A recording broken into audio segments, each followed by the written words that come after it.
Hello and welcome to this week's edition of Market Talk. Today we're delighted to be joined by Zack Bishti, who is the co-founder and managing director of Neatburger, and also Glenn Roberts, head of sales at Winterhalter. Hello to you both, and thanks for joining us. Zack, we'll kick off with you, have a talk about Neatburger. It's been described as the UK's fastest growing plant-based food group. I know you've got a lot of activity happening at the moment in terms of new sites and so on. Can you bring us up to speed perhaps on how many restaurants you operate today and really what the pipeline looks for you going forward in 2022? Got it. For us right now, we're sitting at 12 stores in terms of our footprint in the UK. And what's really been exciting for us, I guess, one of the learning points throughout the pandemic was how we can leverage being digital, and that's really having online and an offline presence with dark kitchens. And I think now looking forward as we strategically grow, and we've definitely got hunger and ambitious growth plans, we want to kind of leverage using brick and mortar sites with dark kitchens to really scale up. So as we look ahead, kind of by end of 2024, we'll have 32 locations in the UK. Right now, they're all predominantly clustered in central London. I think as we look to the back end of the year, we'd like to start going into strategic secondary markets. Birmingham, Manchester, Brighton, they're on the hit list, as well as kind of travel hubs. I think what we've seen is our online and offline model has really been a recipe for success. They tend to be lower in CapEx and really tend to have a really bigger delivery footprint without much stress on the business and capital needs. Okay, yeah, really interesting. And one exciting development is you recently opened your largest store to date in Bishopsgate, London, which is about 2,700 square feet. How important is that from a strategic point of view? And do you see yourself going going towards an even larger footprint in future? That site was a fantastic opportunity. We got a really good location with favourable terms. I think for us, it sat on the bigger end of our portfolio in terms of size. We love it. It's an engaging space. I don't think we will go bigger than that. And actually, the sweet spot for us, and this has just been part of being a young, nurturing brand where we're this kind of learning points. The sweet spot for us will always be that 1,500 square feet. I think we like this idea of having a small store that's easy to fill, create atmosphere. You can have 4 customers of 20 and feel like there's something going on there. And I think that's so important now. And I think looking forward, as delivery mix kind of ramps up, I mean, you really want to keep the store smaller because it doesn't make sense to go so big. So pre-pandemic, we were looking at kind of like a 15% of our store sales were delivery. That kind of ramped up and peaked throughout the pandemic, and now we've kind of seen it leveled out, but it's doubled what it was before. And I think that's a number that's likely going to increase as we look forward, whether it's work from home, people moving into suburban areas. So I think with that in mind, we would like to keep the stores small. You don't pay egregious rents. They're easier to manage, staffing costs tend to be lower, and really the investment that you do put in, you can keep things looking gorgeous. We don't have to spread the cost. Okay. Yeah, that sounds really positive, and we'll come back to that very shortly, Zack. But just on the whole question of kind of operating costs and CapEx and that kind of thing, I'd like to bring Glenn into the conversation. So, I mean, obviously, energy saving is going to be rising up the list of operators' priorities, given the incredible inflation rises at the moment, the high cost of utilities. So can you tell us a little bit about what you've seen from your side of the market, Glenn? Okay, well, thank you, Claire. Absolutely. You know, the current environment we're in is ever moving, in fact, and very volatile at the moment. And the trend for increasing utility costs has been there inherently, probably for at least the last decade and a half. But it's really accelerated in the last couple of years. You know, this is a macroeconomic issue that is affecting everybody, and there ain't much, frankly, we can do about it apart from what costs we are paying. We utilize that energy as efficiently as we possibly can. Just anecdotally, speaking to a relatively small group in the last week or so, where their challenge now is their electricity bill trebling, and being able to buy it for only a short period of time, and being told by their provider it would then further escalate as well. So this squeeze is certainly there, and has always been to a degree there. Just to sort of give you a bit of an overview, as in my career, I've been banging on about this for quite some time, and listen, unfortunately, quite a few deaf ears or non-believers in the whole process, that are now, that the opening gambit is being not so much how much will it cost me to buy this product, it's how much will it cost me to own it. And that sounds like a subtle distinction, but it's a really massive mind shift in people's viewpoint. And clearly it's incumbent across all manufacturers across our supply chain to be able to very clearly describe and demonstrate the difference between cost of purchase and cost of ownership. And that can be quite difficult, but at least to get that conversation going and give key examples and have ways of measuring and demonstrating that saving that can be made. You still need to spend money on whether it's your gas, your water, and electricity. In fact, all utilities are having this pricing pressure.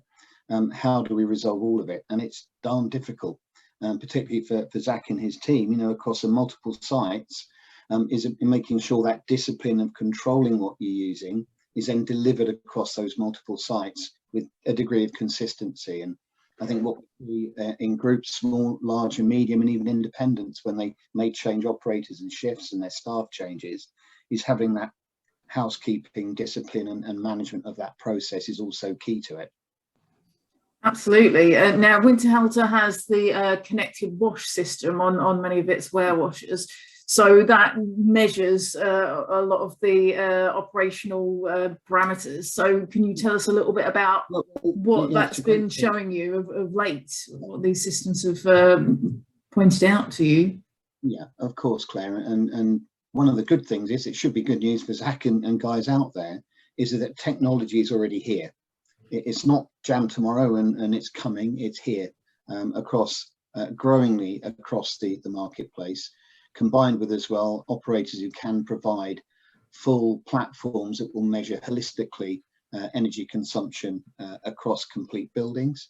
But at Winterhalter, we've had our connectivity aspect for approaching 4 years now, which is a tool that enables customers to either, while they're there or remotely, interrogate the product that's operating, to then engage with it to see how it's operating. Is it operating correctly? Is it being optimized to its best position? And frankly, a lot of it is very simple. It's very standard, common sense kind of things. Frankly, though, in the warewashing world, a good 95%, if not more, of the issues encountered are down to housekeeping issues. So either stuff is being put into a dish or glass washer that shouldn't be in it, or the things that should be put into it aren't being put into it. And it can be as esoteric as there's no detergent and has been put in for 3 days. What the digital, very simple to do, is to log on and set your product up onto the portal, and then you can interrogate and see what's happening on a day-to-day basis. And I can fundamentally tell you it will change attitudes and behaviours of operators very, very quickly if it's managed correctly. As a small example, for instance, Zack, that a guy going, you can see, for instance, a store opening and a dishwasher is being turned on at 7 in the morning. The first wash cycle won't happen until 12 o'clock. So therefore, you've had all that energy, inverted commas, wasted of heating up water that's not being needed to be used through that period of time. You then multiply that by soon to be 32 sites. That's a lot of money added up through the time. Of course, there is flexibility that can be with that. It will also tell you, has it been filled with detergent or rinse aid? Has it been cleaned down through the process? It will also denote any error codes if they've come up, which actually avoids the very costly downtime that you then have. We are acutely aware that dish and glass washers are probably the least sexy part of anybody's investment into a catering establishment. However, it's really very, very vital. And as an ex-operator myself as well, I do understand the utter chaos that can ensue when everything goes belly up and it's a problem. So you know, you lose trade, you may lose staff, all the things that can contribute to that. So giving you that visibility of what the actual product's doing as it's working can help you optimize its performance, control the cost of electricity and water and detergents as well. But more importantly as well is that you are providing clean, sanitized product at the end of that wash process that is safe to then use again. And you can improve that as well through the wash log that shows every wash cycle from cradle to grave, that the full wash cycle was gone through, is at the correct temperatures, and it wasn't interrupted at any stage. And we have had very much an upsurge of people wanting to find credible proof that their product was sanitized through a washing process in mind of both allergens, but also for COVID and bacteria. And being able to give that peace of mind is quite important.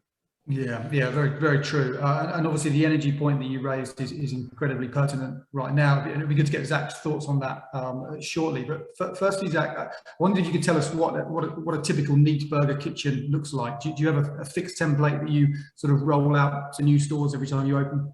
I'd be lying to you if I told you we had a fixed template. To be honest, we have the humility to admit, like any other growing brand, we've made plenty of mistakes. And kind of through every development, we've tried to learn along the way. And they're kind of improving incrementally.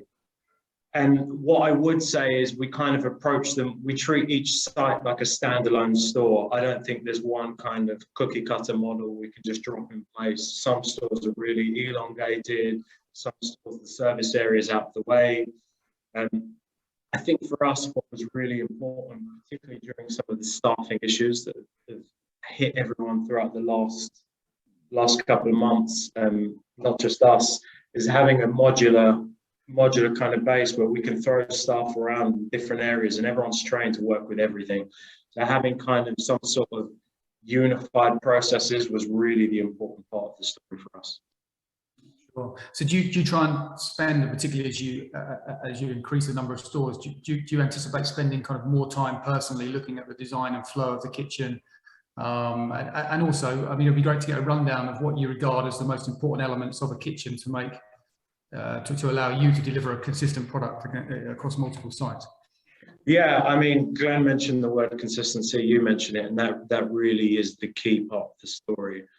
I am fortunate that some of my founding partners, particularly one of them, Stassi, he's an operations man through and through. He was born and bred in a kitchen, spent his life in there. And we really complement each other on that. So he has a really great understanding of operations in his DNA. And I, on the other hand, don't, particularly with kitchens. Where we meet in the middle is we kind of have one unified goal of how can we go from kitchen to customer as fast as possible. And the difference is Stassi, he kind of sees things through the eyes of staffing. He's on one side of the counter. I see things through the perspective of the customer, and it really allows us to kind of balance out the goals and kind of deliver a product we think is great. In terms of consistency, we jumped straight out of CPUs and went to co-packers because we felt like that was important, particularly with having staff provide the same level of quality throughout our sites. And kind of the point I made earlier, it was so key to us to be able to move staff from place to place, to be able to leverage our kind of staffing base and use them across the board. So we didn't really have any pinching points. Rightio. Well, Zach, as I say, we talked about cost increases and the myriad challenges that's proving at the moment. So with that in mind, are there any areas or processes within your kitchens that you'll be looking to change, improve or enhance this year? Yeah, there are. I mean, we've definitely felt some of the inflationary pressures and macro environment. Cost of our CapEx has gone up approximately 10 to 15%, which doesn't sound like a huge amount, but if you scale that across 10 sites, it really stacks up. So the way we counteract something like that is value engineering. We want things to look the same. It sounds easy in principle. It's not as easy when you're looking at an Excel sheet. And in terms of the kitchen side of things, it was less to do about costs, but it seems to be an upside to the thought process. as we start looking at travel hubs, particularly airports and train stations, we really need to review how we did our operations. We start looking at hot holders now, with the idea of bringing down our ticket time from 7 minutes to 3.5 minutes. And I think actually we're going to see some upside in terms of energy costs. Yeah, well, fingers crossed. Fingers crossed. So you made a point about value engineering. Now, sometimes that can kind of strike fear into the hearts of some of the equipment supply chain. So, Glenn, I would like to bring you back into the conversation. Is there a good balance of being able to kind of value engineer kitchens and then, as I say, keep the quality and the standards that would be hoped and expected of any operator's kitchen? Yeah, well, you know, there are key elements across all product sectors that need to be observed, and its capability to produce what is needed to be produced. And sometimes it's extremely hard to value engineer that anywhere else from where it needs to be. Some of the peripherals mainly and can be amended, but fundamentally, if you agree that your specification is your right specification for food production, etc., then that's the case. There are options, of course, but you can run through and across both ourselves and our sister company Classic, we can hit most sizes of pocket with most sizes of opportunity. However, you know, I think it comes back again to that total cost of ownership story, where, as a rough rule of thumb, significantly more affordable to purchase products could be up to 50% cheaper, for instance, in a Winterhalter product, but could be using up to 5 to 6 times the energy over a period of time, and fundamentally as well probably only last half as long. And it's a bit of a mantra now within our business, but longevity is the best form of sustainability. And while you've got your product, making sure you're looking after it correctly, it's got a proper service plan, so its performance is optimizing the best it's able to do. The value engineering story, it will not go away. The pressures that are out there for everybody at the moment are, and I really hate to use this word because we've heard it so many times, we're sick to death of it, but it is utterly unprecedented.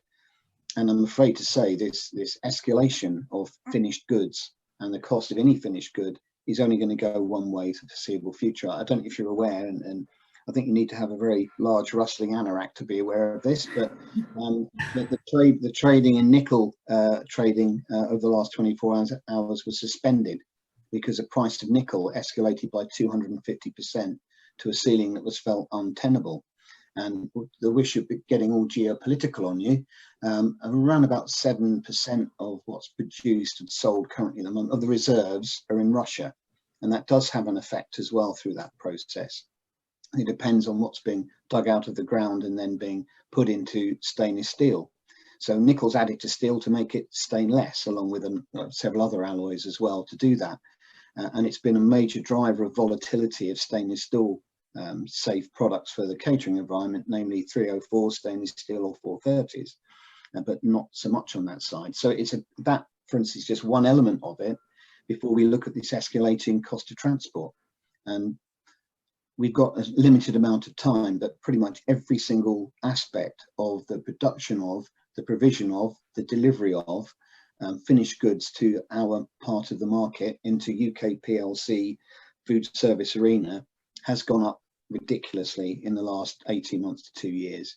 And you know, all of us have striven really hard to suppress as much of that as possible, but however, it's just been untenable. Combined with the service and support supply chain has done a darn good job in the last couple of decades in creating a very good, very swift, just-in-time delivery process that has meant products been readily available, and also the price has been suppressed a little bit because money hasn't been tied up in finished goods, you know, and getting dusty on people's shelves. So that overall sort of almost perfect storm has been unprecedented. I've said it again, has been very difficult to deal with, and all of us in the supply chain have had to make significant and difficult decisions, both in headcount, size of operation we are through this last 18 months to 2 years, and how do we then rebalance our businesses to make sure we ourselves are here tomorrow to furnish the future marketplace. Against this backdrop of wildly escalating costs, Therefore, we have to have a more coherent, good story to demonstrate and explain that difference between cost of purchase and cost of ownership.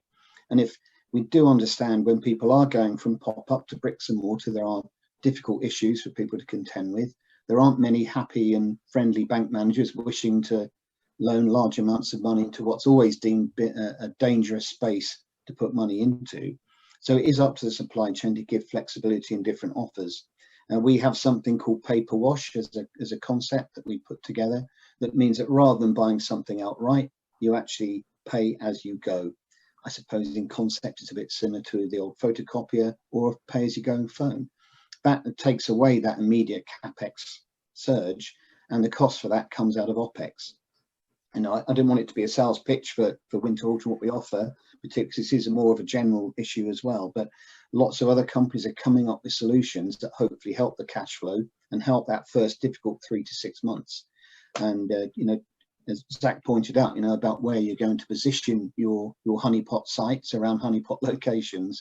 The genie's out of the bottle now with people's working routines, and people are trying to get more from fewer.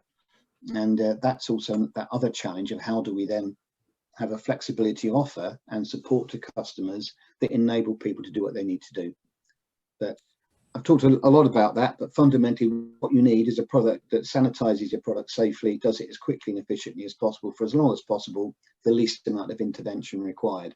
And sometimes that doesn't happen if you do go too far down the price ladder, I'm afraid to say. One of the other big trends in the market at the moment, away from the sort of cost side, is obviously what we're seeing in the delivery space, and particularly in terms of dark kitchens. Zach, what's the strategy for Neat Burger when it comes to dark kitchens and the delivery side of the business? I mean, as I mentioned earlier, our sales mix now, seeing the tail end of the pandemic, we sit 30%, some stores even 40% delivery. I think, Glenn, you mentioned it perfectly. There's been a huge shift in working habits. Delivery is not going away, particularly as consumers get more and more engaged in the idea. And for us, it really is now, we start leveling out the amount of physical brick and mortar sites, our offline sites, our offline restaurants as we call them. And we really wanted to complement them with our online restaurants, which are the dark kitchens. Because you say dark kitchens to customers and it kind of ambiguous, sounds a bit, they click on a map and it's in like an industrial estate. So we like to call them our online restaurants. For us, there is huge power in there. One, I think our product tends to work really, really well. Our retention rates are great. Delivery tells us around 45% of our customers are repeat business, which is really, really good. I think for us, the strategy really comes down to what I was saying with the kitchen, which is going from kitchen to customer as fast as possible. And I guess dark kitchens now, they're low capex, they're great data points, you can test the market, but ultimately they can reduce delivery times from 20 minutes down to 5 to 10 minutes. Because you really broaden your delivery map, you really localize kitchens towards the customer. And you tend to see that you have higher reviews, and you really can keep the same consistency. And I think for restaurant brands looking ahead in the next 5 years, if you don't have that as part of your strategy, I think there's a fundamental mistake. What I will say, however, and something that we've seen in not just the numbers, but from the anecdotal evidence, is dark kitchens for virtual brands, i.e. brands that don't have a physical presence, they tend to not perform as well. Brick and mortar next to dark kitchens is a winning process because I think customers engage with the idea of having a real world presence, something that they recognize. And I think that will be a big part of our strategy as we kind of scale up. We also love to use dark kitchens as kind of market test points and data. So prior to launching our Canary Wharf and Bishopsgate sites, we had dark kitchens and delivery operating out of there for 18 months. And it gave us enough sense and enough information to commit to a site. And I think we'll use that as a strategy going forward as kind of the decision-making tool. Okay. One of the other interesting points I wanted to bring up, I know you've been very successful in raising funding to grow the business over the last couple of years. you've got a number of high-profile investors in the business, one of which is Lewis Hamilton. What sort of role, does having somebody with that level of profile have in terms of the kind of growth and perception of the brand? It must have been helpful. It was hugely helpful. We were so lucky to have Lewis involved. We had conversations with him very, very early on, before we even had a name. And honestly, it was an organic fit, which I felt like was very, very important. I think customers tend to see through immaterial relationships. I think with Lewis, it made sense. He was a huge advocate for the space, plant-based diets, and sustainability long before we were around. And he honestly just helps bring attention to our cause. I think with Lewis, what we really appreciate is where other investors tend to focus on the economics. He's challenging us on ways that we may not get from other parties. He's asking us, okay, well, what can we do? How can we be more sustainable? How can we be more diverse? Can we engage in the Hamilton Commission? What's our processes on this? And we love it. We love it. It's a different perspective. It's a value perspective. Obviously, it's been a huge proponent to our success.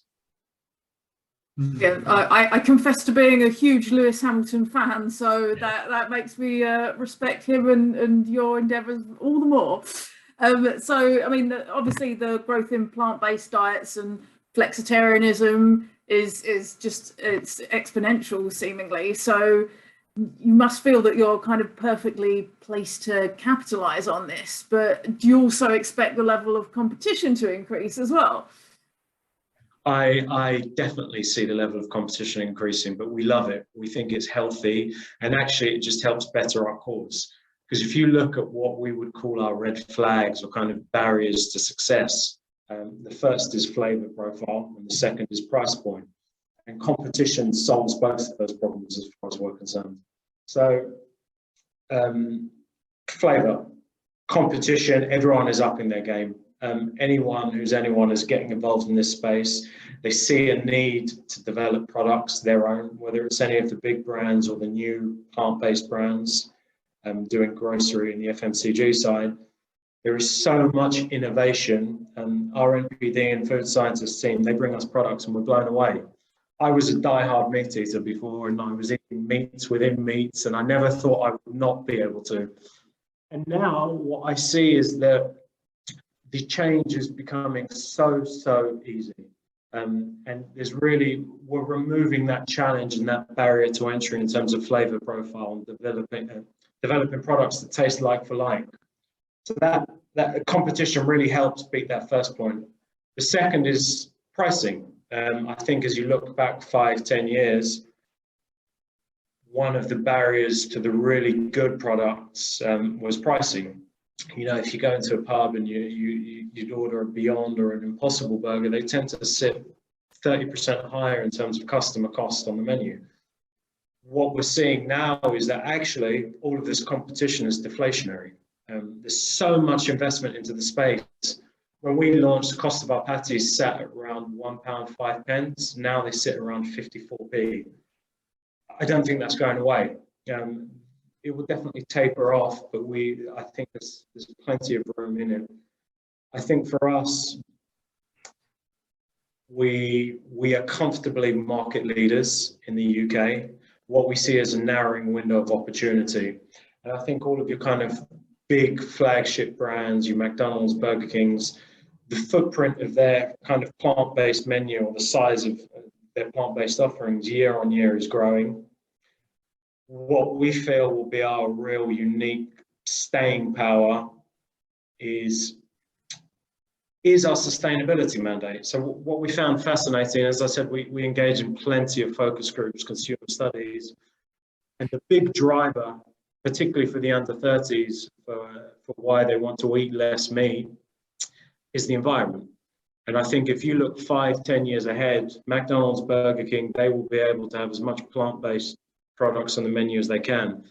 People will buy into our brand because they really believe in the bigger picture vision and they have conscious consumption. As long as the products taste good, in theory, we'll deliver on that proposition. Excellent stuff. Well, we are unfortunately running out of time now, but just want to quickly pick up on that, on the whole sustainability conversation with Glenn. So just for a final question, so say in terms of food service operators' efforts to be efficient, how much do you think that is due to their sustainability focuses, and how much do you think it is actually their bottom line? Yeah, well, I think the whole supply chain is working hard at producing and developing a product that will both deliver the operational efficiencies it's required. It's got to do what it's supposed to do, while also trying to reduce the operating costs as much as it can. But going back to that question about, it comes back again, I'm afraid to say, to that cost of purchase versus cost of ownership, and making sure that you're actually driving the best value and utilizing the product as well as you can, having it serviced correctly, looked after correctly, but at that time of specification, making sure you're getting good, sound professional advice, whether it's from the Food Service Equipment Association or the Catering Equipment Distributors Association or consultants that are out there advising people on how they can optimize space and performance and output along those lines, will absolutely help. But the main driver has to be, I have to be cynical now, is that whatever you do, it has to help the bottom line of the operator. That operating cost has to be driven down or at least controlled. And there's a piece of work that gets done on a regular basis by a well-known consultant to us here in the UK. It's based in North America, and he produces a piece of work called The Pains of the Operators. And what is it that keeps people like Zach awake in the middle of the night worrying about their businesses, and how can they keep them profitable and keep them sustainable and actually still on the planet, as it were? And number one, over the many years that he's done this, number one is always, how do I control my fixed costs? Being able to know exactly what your fixed costs are, and that's due to how much energy and water, etc., you're using, and your staffing, and what you pay your staff, and how you where you buy your product from, and if you're lucky enough to have a significant reduction in the cost of your patties along those lines, and other components that go into your meals and your product, is being able to control that. So making sure the bill that comes in every month or quarter, whenever it is pretty much the same, or that you know what it's going to be. And then everything else can springboard off from that. So if you can do that with the capability of your provision of equipment and have good sound advice from professional operators out there in the marketplace, it certainly will give you a head start. Excellent stuff. Thank you very much for that, Glenn. That's sage advice for all the operators out there. Thank you, Zach. Thank you, Glenn, for joining us this time. And join us soon for another episode of Market Talk. Goodbye.